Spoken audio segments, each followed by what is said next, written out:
Buddy to Connecting the Universe. I'm author and researcher Mike Ricksecker back at you with another episode out of the secret library of the Connected Universe.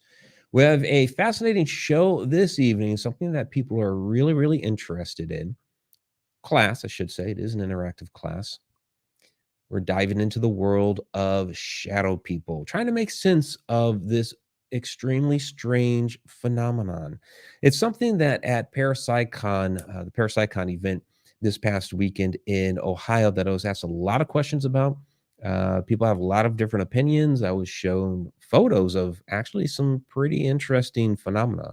And so I thought I would take this opportunity, piggybacking off of that, to dive into this particular topic. It's one that, has had people perplexed for literally millennia. But before we do get into all of that wonderful stuff, and I do see that Tom McNicholas is in the house, as is Jennifer. Wonderful to see you all down there. Do want to let those know that are listening to the audio podcast version of this later on that you are welcome to join us every Wednesday night, 8 o'clock p.m., connecteduniverseportal.com.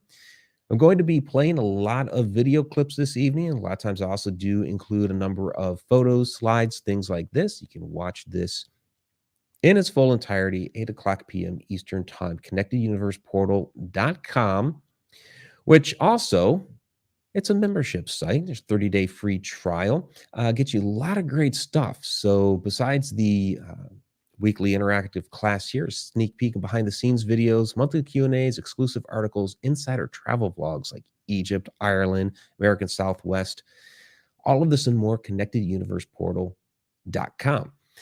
Also, for those that are members of the portal for the class, you guys watching on YouTube, you're getting an hour's worth of content, but there is a pre-show and there is the after party at the end that you can come and check out if you're a member of the portal. I do want to let those know that our members of the portal get the app. You will get those notifications right on your phone when we go live, crank things up. Anytime we make posts out there in the community area, you will know. Also, just real quick, a couple of things. Well, a couple of things. Bell Mansion event, that is a Connecting the Universe, the event. This is really a 4-part series covering stargates, portals, ancient symbolism, the Egypt-Atlantis connection, triangle areas of the world, consciousness and time travel. A lot of great material we will be covering over a 4-hour period. You can check that out. My link on my website, mikericksecker.com. It's June 10th, Bell Mansion, Fort Wayne, Indiana. Come out and join us. Also, we have the Stargates of Egypt tour that is coming up next April. That information is also out there on my website. Okay, without further ado, let's dive into the class question. What do you think shadow people really are? Spirits, interdimensional beings, ETs, something else? Well, we have a couple of responses to that. Jeanette Kemp said a mix of all of that, which, I pretty much agree with that and more. Tom, and I also agree with Tom McNicholas here.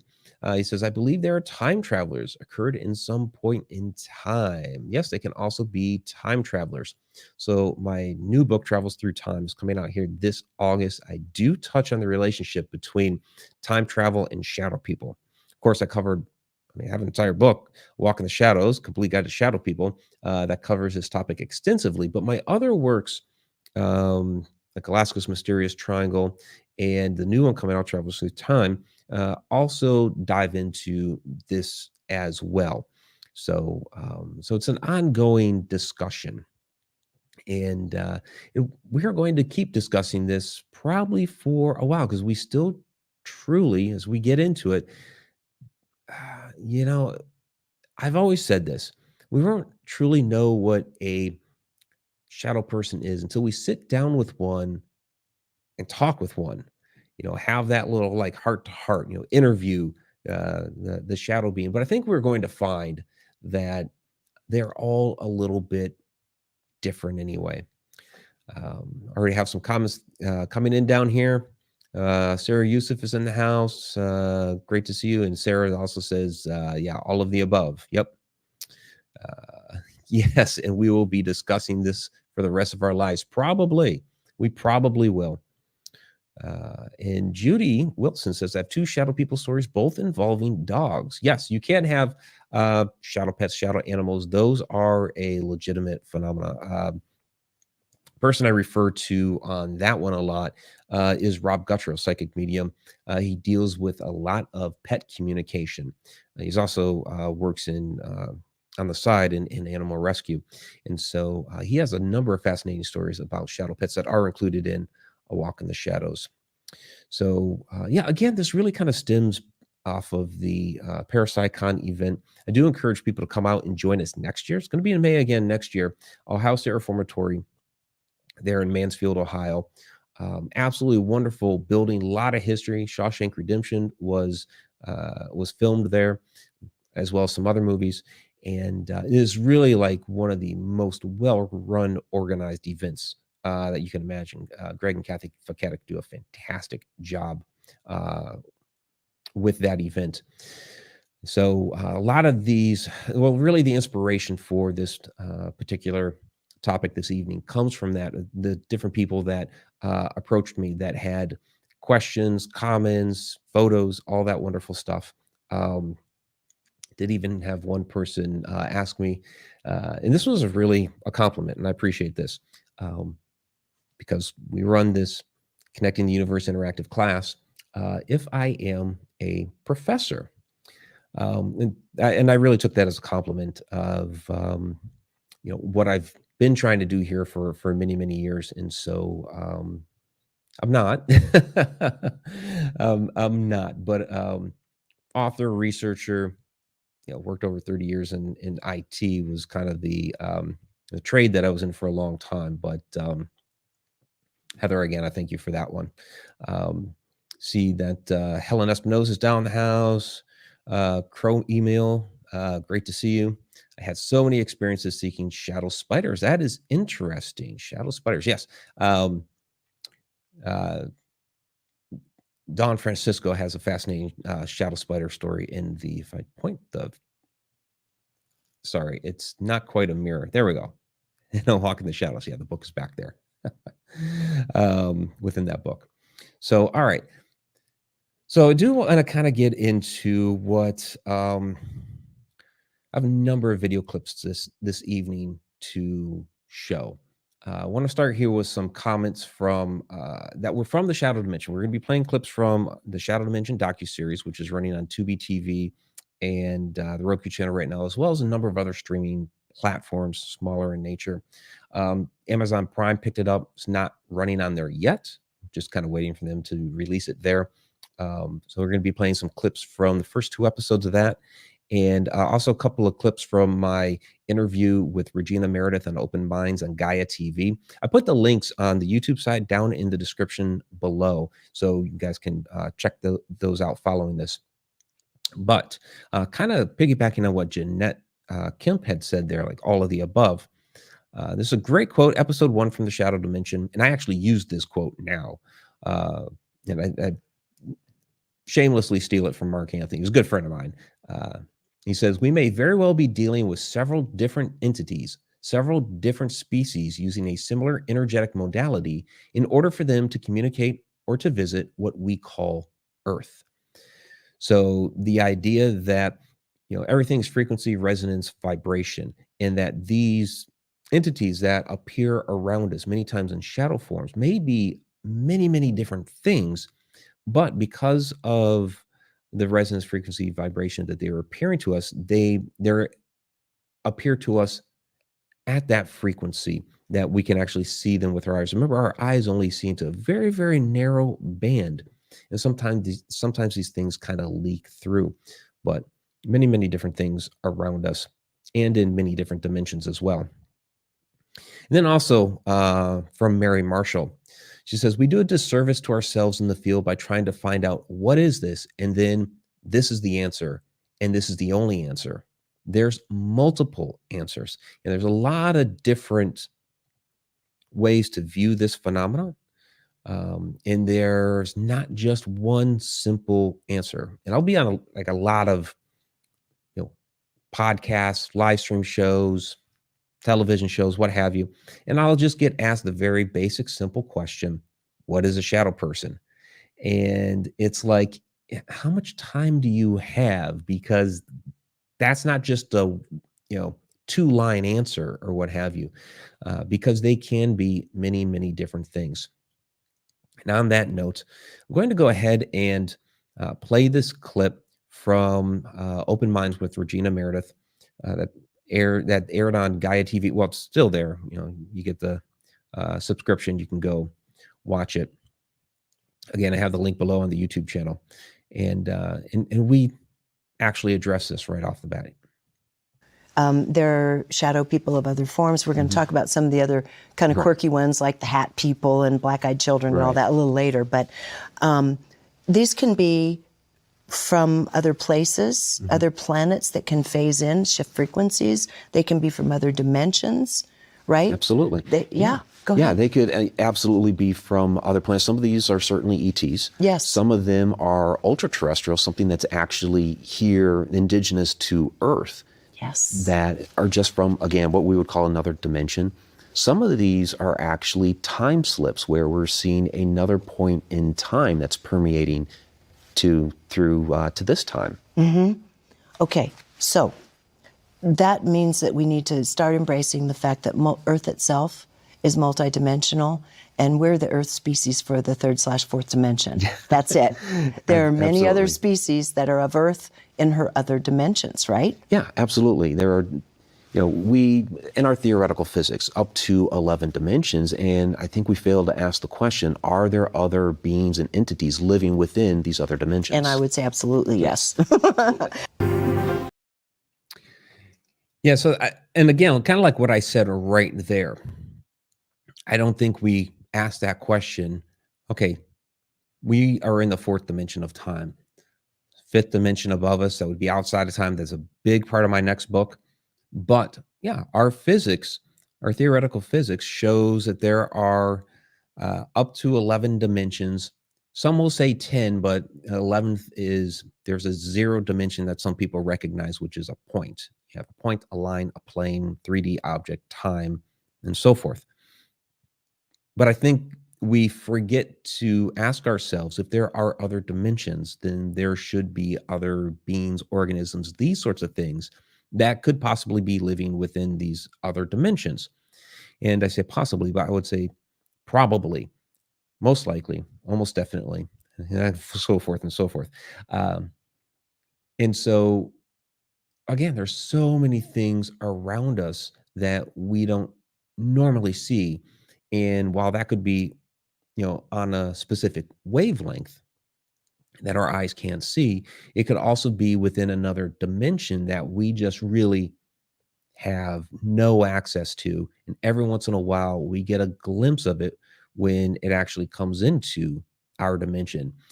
Michio Kaku, in the Shadow Person episode that I did with Ancient Aliens, aired a year and a half ago now, had a great analogy for that, in that, okay, imagine a fish, and the fish is in the pond. All it recognizes is the world that is the pond, and that's its dimension. You call it the, 2nd dimension, 3rd dimension, whatever you want to call it. That is its own dimension, is the pond.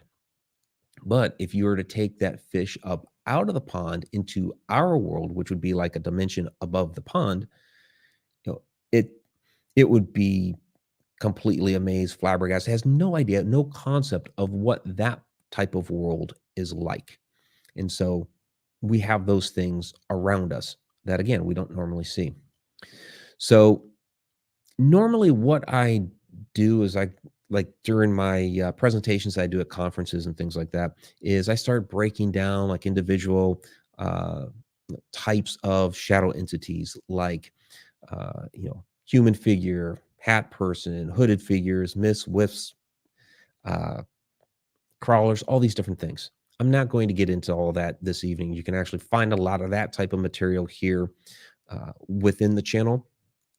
on YouTube. There's a lot of material on Connected Universe Portal. There's even a class that I have, full-blown class on the Connected Universe Portal, which, by the way, will be going on sale tomorrow for Memorial Day weekend. So be on the lookout for the posts on that sale through Monday.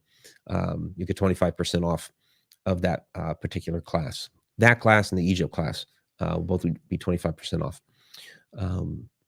So I'm not going to do that. I will play, however, the story from the shadow dimension when I talk about my first encounter with a shadow entity. I've had many.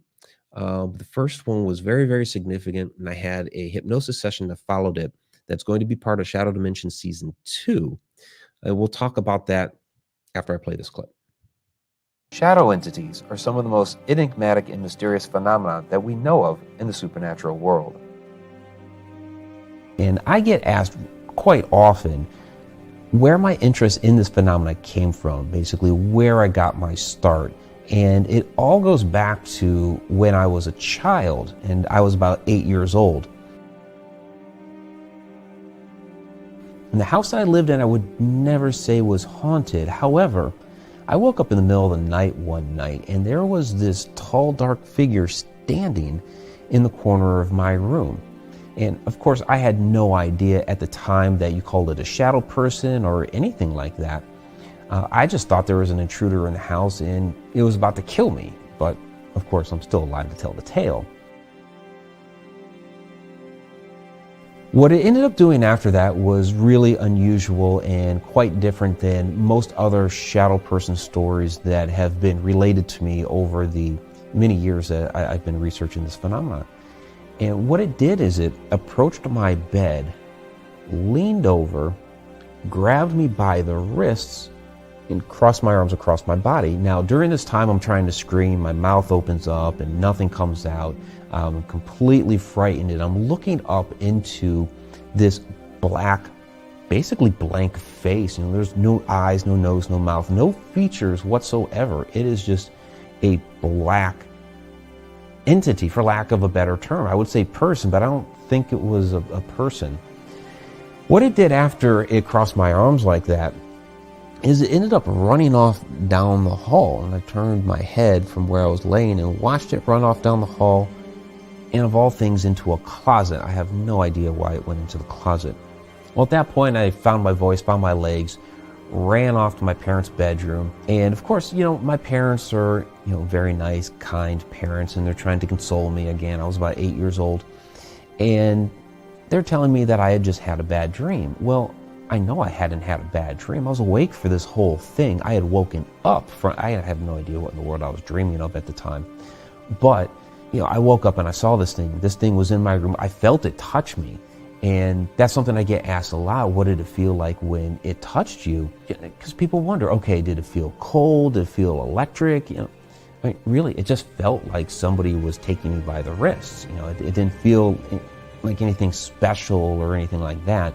At least, you know, not that I can recall. Again, I was very frightened at the time, you know, being how young that I was. All right. Again, that is from the Shadow Dimension. We also have a website, shadowdimension.com, so you can you know, check out several links there. I know that some people from overseas have like trying to get onto Tubi or something like that. Or I can't get on Tubi from overseas. FilmZ is one of those links for people who want to watch it overseas. I've known people from Israel, Belgium, some other countries like that. The FilmZ apparently is a Slovakian streaming service, so that's one option there for people that, you know, might be in Europe, Middle East, other parts of the world. In any case, we do have some comments down here. Yeah, Tom says, like in the movie Poltergeist, you may have been taken to another dimension. It's kind of where we're going to go here, talking about the hypnosis session. And Sarah asked, Mike, would you consider doing more hypnosis sessions to explore more possibilities? Yeah, you know, I would certainly consider doing that. Part of the hypnosis session was a past life regression, which was fascinating. And then from there, we got into this particular incident, and we were actually able to channel this entity. So what we did, here's actually a photo of me in the hypnosis session. I know. Oh, hey, is Mike asleep? It kind of looks like I'm asleep there, but I'm actually under hypnosis, and this was a remote session. Is the way we did that for this particular one, and what was fascinating about it is, like I said, we were able to actually channel the actual entity that I had encountered during that time. Now, some people may say, well, Mike, it was like, 35, 40 years, something like that between the hypnosis session and the event. Um, Closer to 40 years, aging myself here. And yeah, that might be true, but you got to remember something that is from another dimension may not be in the same river, of time that we are stuck in. So, like anything, we are in the fourth dimension. Anything that's like in the fifth and beyond, time is more of like an object to it. It can kind of slip in and out of there at will. I'm not going to get into stacked time theory tonight, but I encourage you. Travels Through Time, coming out in August. Slip that in there. Um, but basically, what I discovered, well, we discovered, Ariano Corsino, who was the hypnotherapist that worked with me on this. Um, as we relived this experience, what was fascinating was I got to see the entire event from the perspective of the shadow. I was standing in the corner of my bedroom, and there I was during this hypnosis session, tall, and looking down onto my little 8-year-old self. So I was kind of mind blown just from that. And there's my little 8-year-old self looking up at me in the hypnosis session, mouth open, trying to scream, and I could feel the emotions of the shadow being. It felt bad. It was not trying to scare me. Did not realize at first that I could actually see it. And when it did the whole crossing of my arms like that, when it came over and grabbed my arms across them like that, it was thinking that it was trying to give me a self hug. That's what I thought. Cross my, and I could actually see from that perspective that it patted my wrists, and then it took off to get out of there so it would stop scaring me. So it's a fascinating, different perspective of that particular event. So then, of course, Ariana is asking questions like, okay, so, why are you here? Who are you? Why are you here? That sort of stuff. So basically, this was a being from a different dimension. And it was kind of it actually didn't use the word dimension. When she asked, where are you from? It said, I'm from another space. And of course, she followed up by asking, okay, well, do you mean another dimension? And it responded with, well, you might call it another dimension, but really it's another space. So that kind of tells us right there that our concept of what dimensions are is still limited. There's more to it. If you have this being who's able to travel in and out of them, apparently, um, kind of correcting us in that moment, saying, well, it's different than what you think. And then, of course, why. And basically, it was studying humanity. And it was there on that particular night to study a little boy sleeping at night. So yeah, it was absolutely fascinating to get those type of answers. So interdimensional being in this particular case, there are many different things. Again, we go back to the beginning, many different things that they can be. They can be ETs, they can be human spirits, they can be time slips. We'll get into that here in a moment. I'm going to play a clip here from my friend Jonny Enoch, esoteric researcher, who's with me there on the Alaska Triangle. We've gone to Egypt together, all that stuff. I do see that we have some questions and comments here. So, and Judy's asking, did it make any noise when it ran down the hall, and did it open the door of the closet, then go in, or did it fade into the door? I don't recall any noise that it made. I do believe from my recollection of it that it opened the door and went in through the door. Now, why did it need to open the door if it disappeared in there and off into some other dimension? I don't know. I don't know. But opening the door, yeah. Um, let's see. Dina says, growing up in a haunted house, I thought they were some sort of spirit entity for years and years. Since then, after years and years, I became aware with their help, I feel that some, at least in my case, were indeed ETs, aliens. Yes, some are actually extraterrestrials in a number of different aspects. Like some can be physical beings from a craft using some sort of cloaking device that doesn't quite adhere with our eyes. Maybe they don't quite understand our physiology. And instead of seeing nothing, we see a shadow, or some people report a shimmer person. Some ETs can travel interdimensionally. Some can project their consciousness across the universe. There's a lot of different ways that it can be an ET. And so that whole subject is almost like a discussion for another day. When I spoke at UFO MegaCon almost 2 years ago now, I really like retooled my entire shadow person presentation to be on ETs as shadow people. So it's certainly a thing. And this is interesting. Alexa, not that Alexa, don't do it. Oh, geez. Alexa, stop. I should not have read off that name. Sorry. Or I should have unplugged that. That's what happens. But some of them are psychopomps. Yeah, that's an interesting comment there, because I will get asked about like the Grim Reaper. And so the Grim Reaper is not a shadow person. It's also not evil. So psychopomp is basically a guide to bring people over into the afterlife. So like Anubis would even be a psychopomp. Charon would be a psychopomp. The Grim Reaper, psychopomp. So yeah, that's a interesting comment. So and then Carolyn, yes, like it wanted me to have a hug. It wasn't going to hug me because I was already terrified, but it wanted me to feel safe. So as a, especially as a young child, having that closeness like that is going to make you feel better. And then this question here, the demon question. I will say this. Yes, but very few. Most of these things are misunderstood. This is what I say.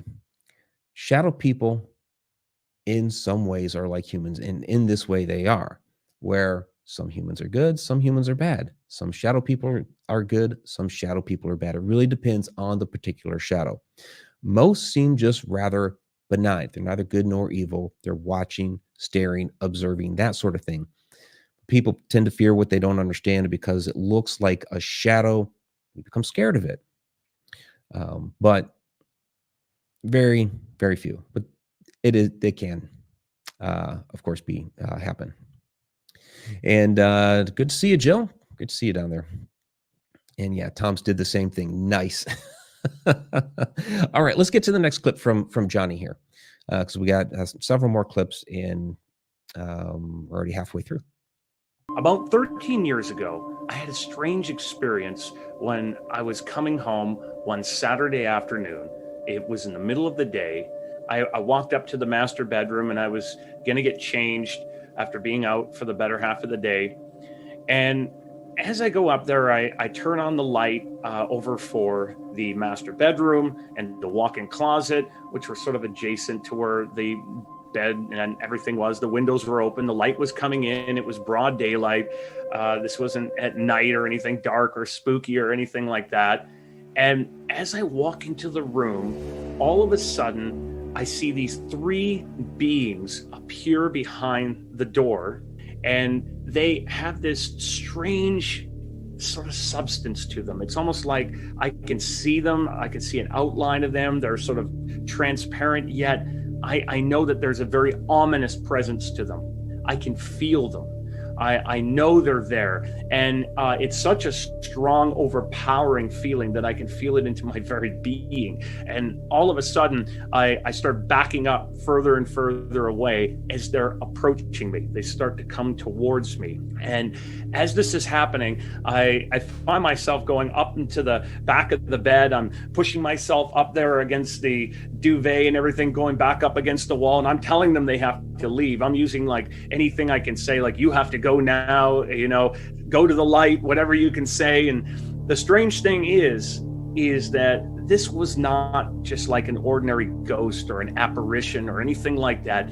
These were very clearly what people have described as shadow beings. Over the years, I had heard people talk about shadow beings, and I kind of dismissed it, and I thought, those are just stories that people tell. But I most very clearly saw these beings, and as they started to approach me, they started getting closer and closer. They came almost up to the end of the bed, and at that point, I was like, "What are they going to do something to me?" Because I legitimately felt them. I was terrified in that moment, and as I finally said one more time again, "Go now," this click took place in the master bedroom where the light shut off, like physically shut off, like someone like snapped the switch to the light switch, and the light went off to the walk-in closet and into the bathroom that was connected to the master bedroom. I start yelling in the middle of the day. People come up from the lower half of the house. My ex, who I was living with at the time, they come up, and they're all like shaken up. They're like, "What's going on? What's happening?" And there I am, white as a ghost. I had just seen and encountered these shadow beings. Yeah, fascinating story from Jonny. And this is a guy, he's not, I would say he's not paranormal centric. So he didn't come out of like ghost hunting, paranormal investigations, and that sort of thing. He's an esoteric researcher.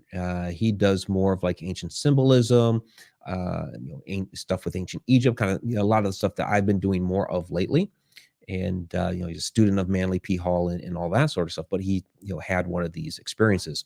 And I saw that. And Judy, I know this story answered your question, like you said, but I'm going to, for the podcast later. Are there any shadow people that come around in the daylight? Yeah, just like with any of this paranormal activity, these things happen all times during the day. With the paranormal shows, they do everything at night because, for one is, kind of spooky and all that sort of thing. And there are some reasons for doing paranormal investigations at night. The noise pollution is down. You don't have as many, shadows from the sun, depending on what's going on in the sun, things like that. But it's more for, atmosphere. We're in a creepy house late at night sort of thing. But, paranormal activity, supernatural activity, visitations, they happen any time of day or night. In fact, when we do investigations at like, I don't know, a historic museum that had once been, somebody's house or whatever, the docents there, the maybe museum curators or whatever, whatever it is, will tell us all these fascinating stories of things that happened there. But they'd been, working during the day. Most of the stories actually come out of the daytime while they're there working. So, all right. I do want to play Jonny's assessment of what a lot of these entities are. And this is all these clips here are out of the Shadow Dimension docu-series. Again, I have those links down there below in the description on the YouTube side. I tend to think that these were interdimensional beings. I've heard people talk about ghosts and spirits, apparitions, and what their encounters are like. And I've even seen sort of a ghostly figure before when I've stayed in castles in Europe. I've seen things out of the corner of my eyes. These beings, I would describe the encounter as much different. There's something about them that it was like, what is this? Who are they? I tend to think they're from another dimensional space. We know now that we live in a multiverse. In fact, we live in a multi-dimensional multiverse. And how we know that is through something known as the Wilkinson's microwave anisotropy probe, or the WMAP scan for short. And what it tells us is that the radioactive background of our universe has these patterns in the background, these circuitous patterns. And these patterns are indicative that our universe is replicating itself. Not only is it expanding, it's growing, and as you mentioned, there is this universe that has existed before it, but there's other universes. And what we now believe in our cosmological theories, in our theoretical physics, is that we live in a vast ocean full of universes with these little bubbles, and they're all connected. I call it a gravitational distortion. that can cause us to peer into other dimensions other than our own, or other time periods, basically peer into different space and time.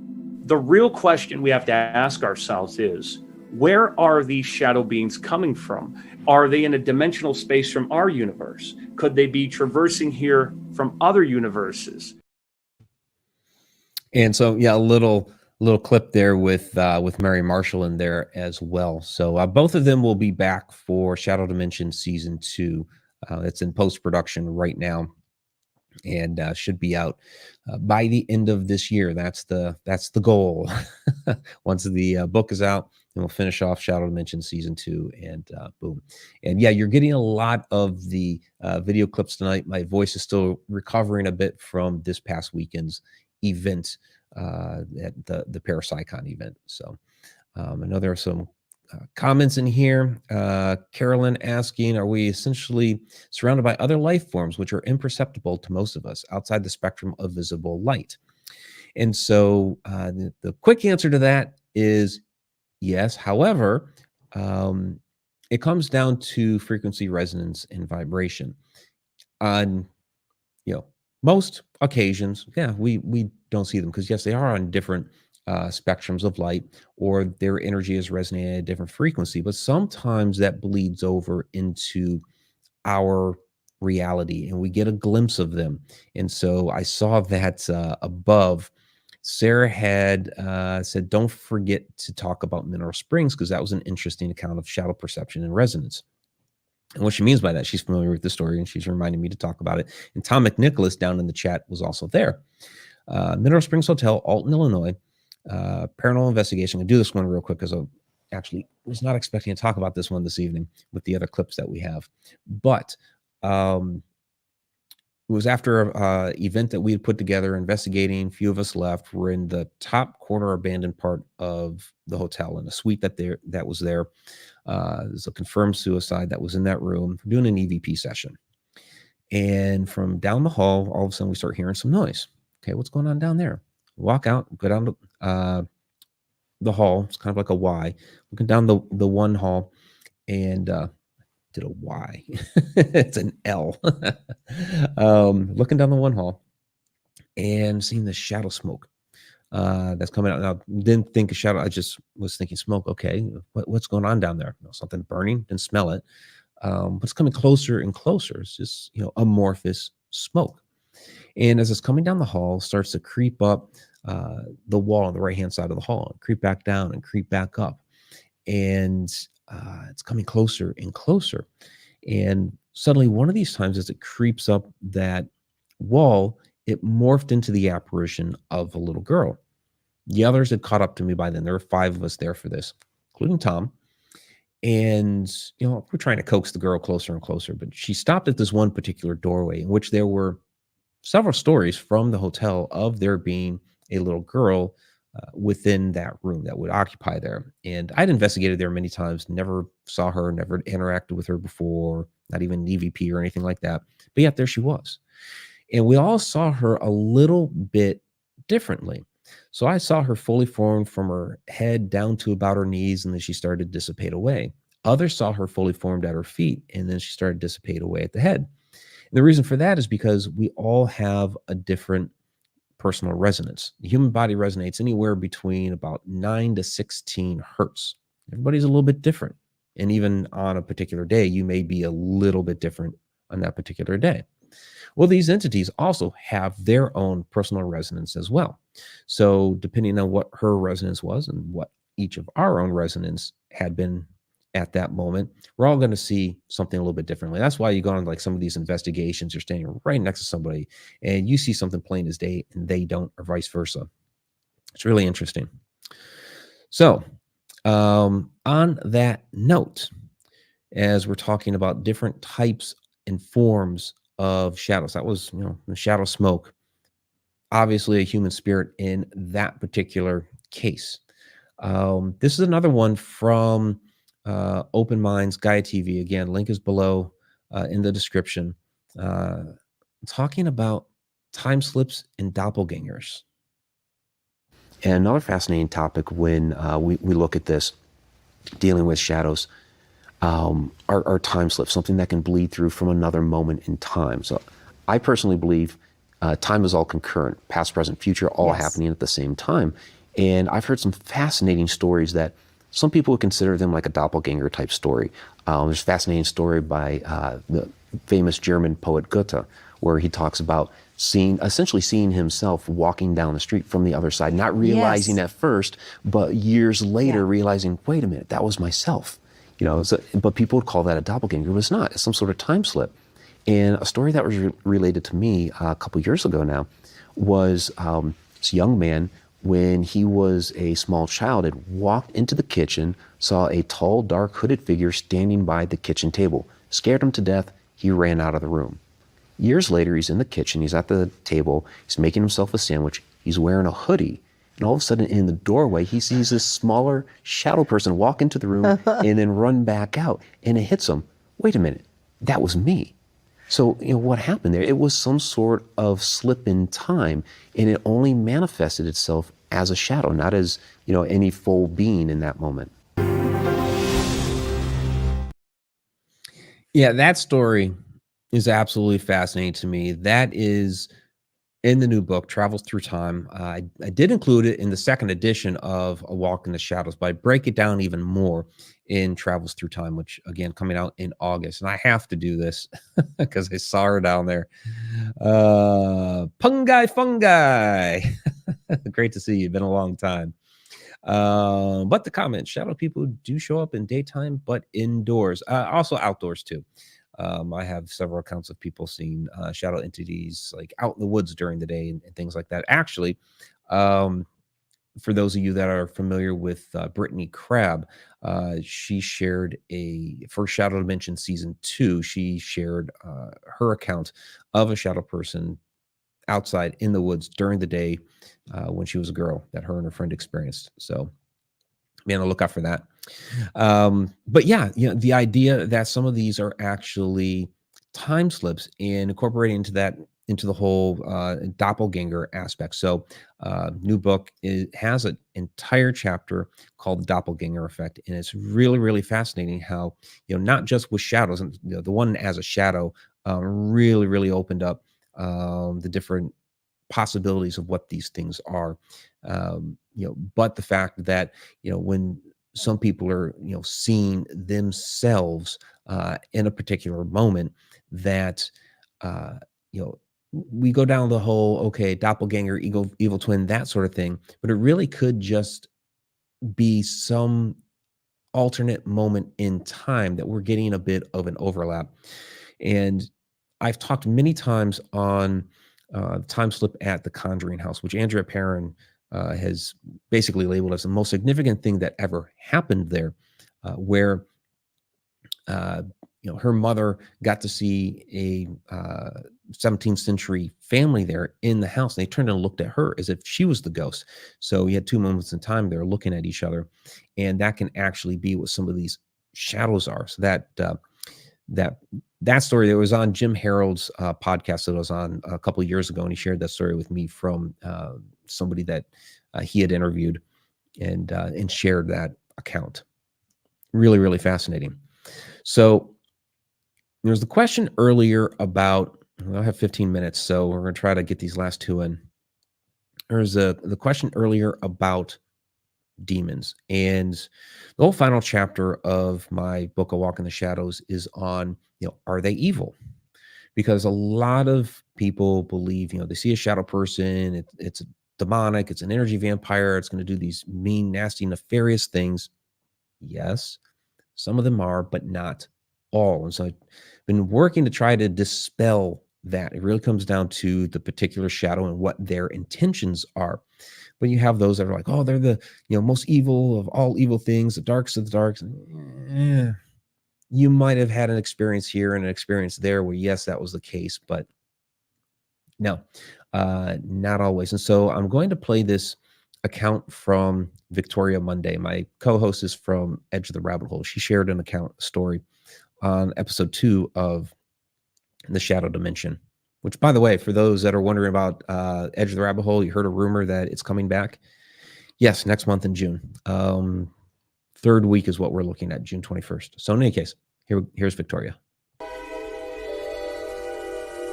I feel that it is possible to build a relationship with a shadow person. When I was doing the ghost tours out in Old Town Spring, they would always tell me, hey, when you're done with your tour, come on over and we'll do the paranormal, you can do the investigation with us. I'm like, okay, sure. And this was like really the first time, and I was all excited. I'm going to do a paranormal investigation.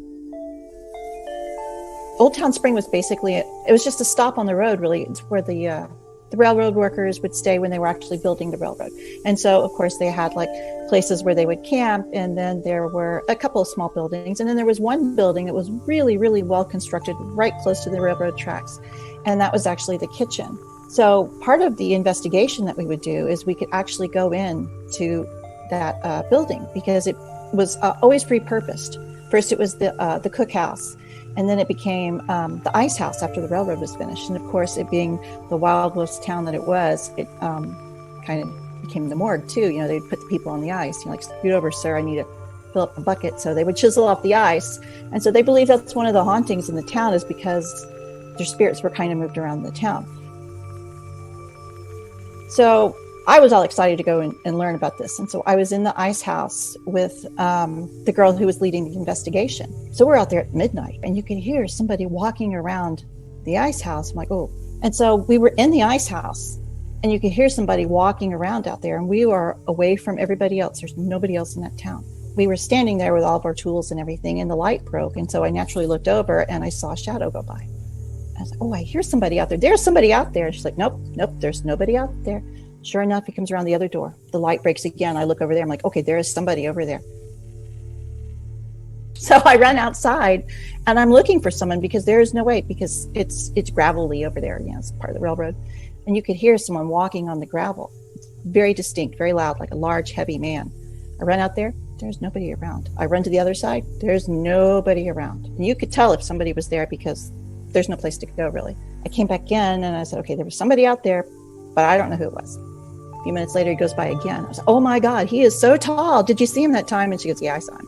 So he's so tall, I can't even see his head. You know, he reminds me of my grandpa, because my grandfather was huge, huge, huge. And he was a welder, and he wore overalls, and that's what the man had on.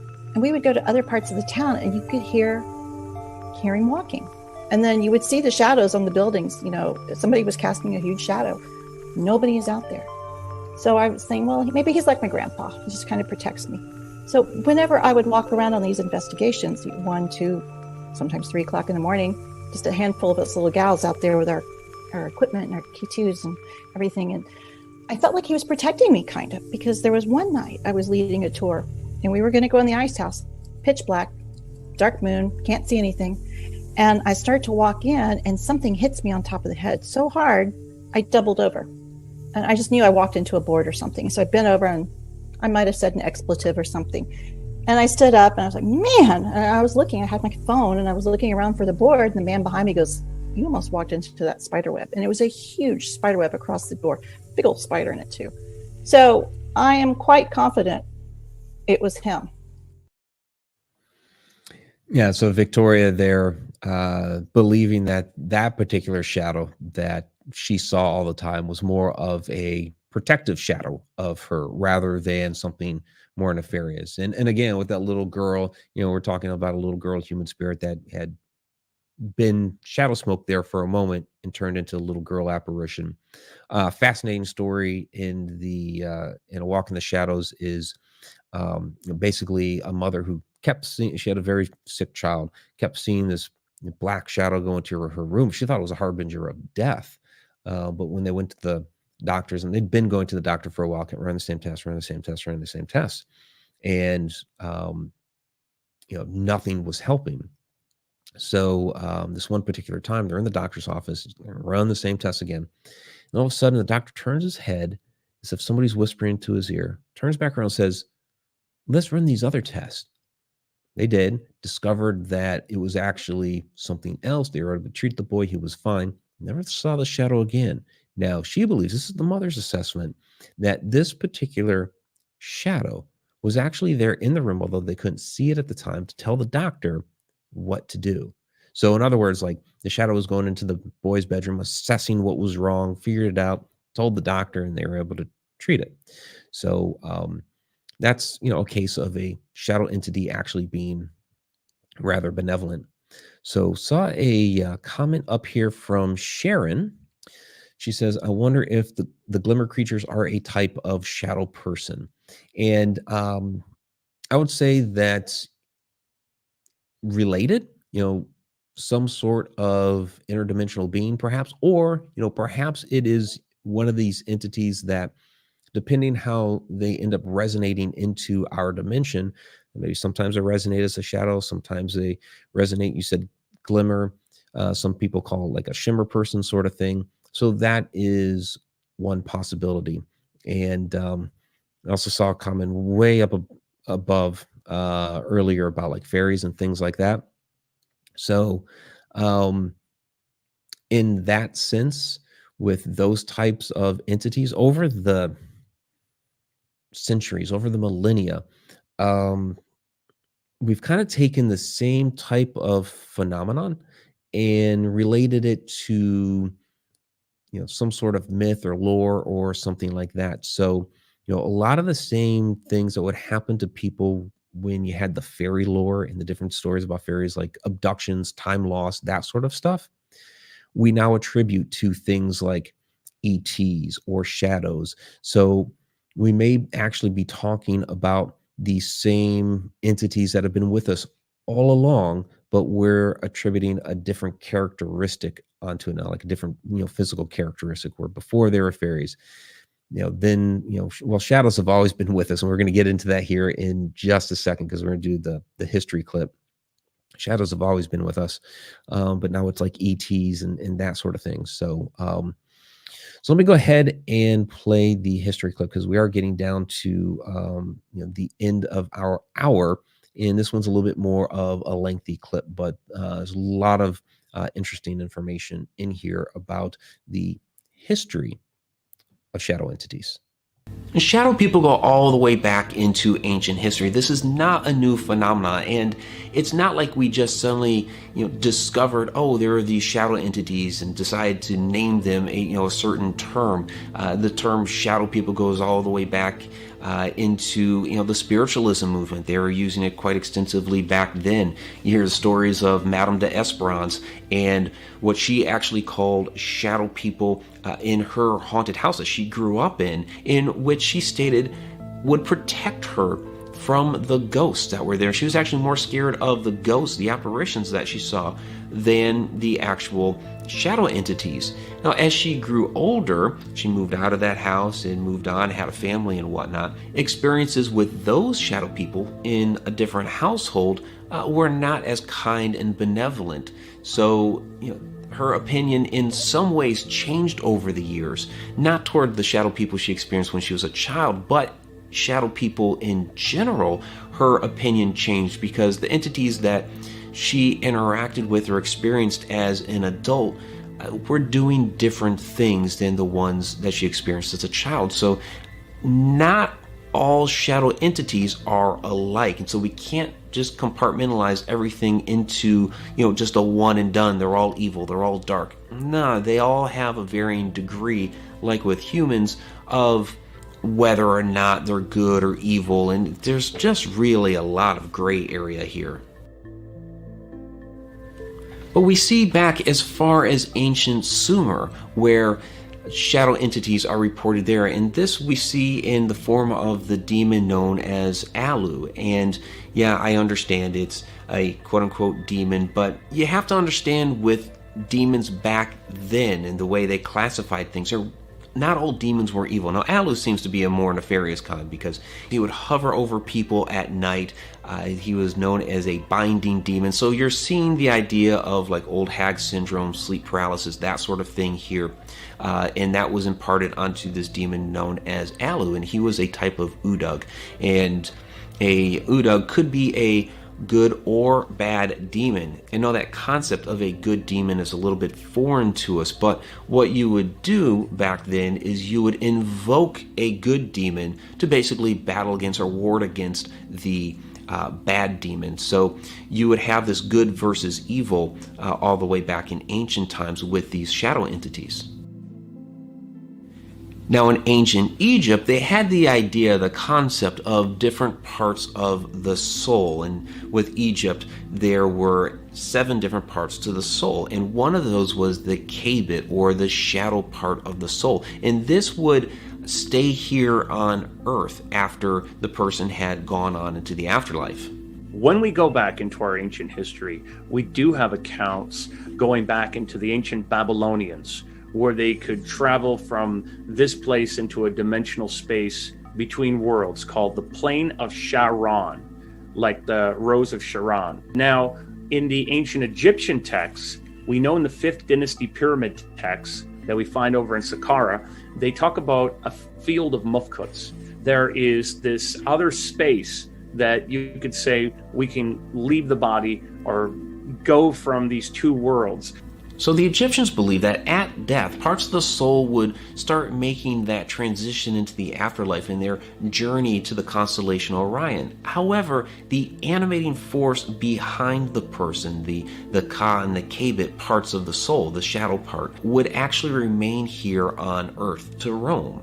So you can already start to see some of the supernatural aspects of this idea of the animating force being left on Earth to roam around at will. Some Native American cultures, like the Choctaw, actually had some similar concepts. Although not 7 parts of the soul, they believed in 2 parts of the soul. So the Shilluk was the inside shadow, and at death, this part would go on to the land of the ghosts, where the Shillumbish was the outside shadow, and this was, again, left to roam around on Earth. All right, so that's a big chunk there from episode 2 of Shadow Dimension season 1. But really, really fascinating to me when you look back at like all the legends and lore from cultures all over the world that were not supposed to have connections to each other, all talking about the same type of phenomenon. Now, they may have had different stories associated with it, but they're really all talking about the same thing, this shadow phenomenon. Sleep paralysis, old hag syndrome. It's all related. And I'm not getting into sleep paralysis tonight, although I have a lot of theories about what is really happening there. And no, it's not the entity paralyzing you.